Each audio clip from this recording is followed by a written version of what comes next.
I do. I think if it sustains itself over $1 trillion in market cap. So it was there briefly for probably a 6-week period of time.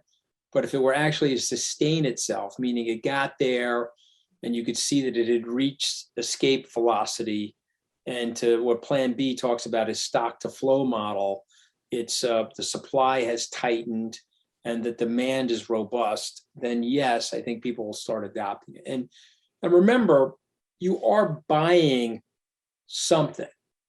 Remember, you're buying something. When someone says to you, well, it's technologically worthless, it's just a cryptograph.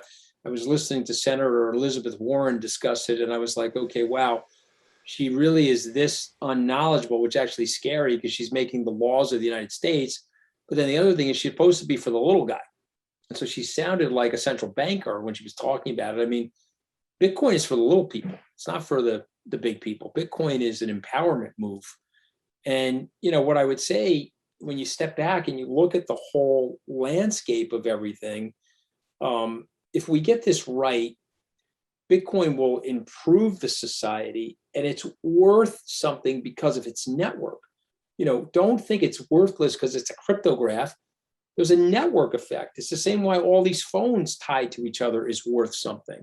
It's the same reason, I used this example earlier today, and I'll share it with you because I was thinking about it over the weekend.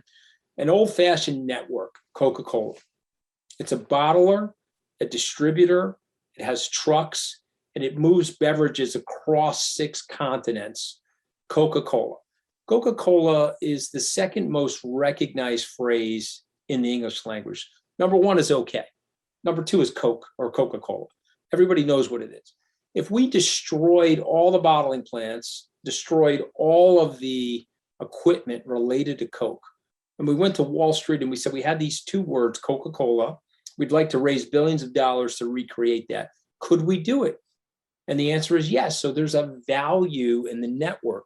The word Bitcoin, 125 million users, scaling to 1 billion users, the word itself has value. The same way the URL cars.com has value or amazon.com has value. These are locations where a network exists. And in Bitcoin's case, it's a store of value network or a monetary network. And on its own, that in itself is quite valuable.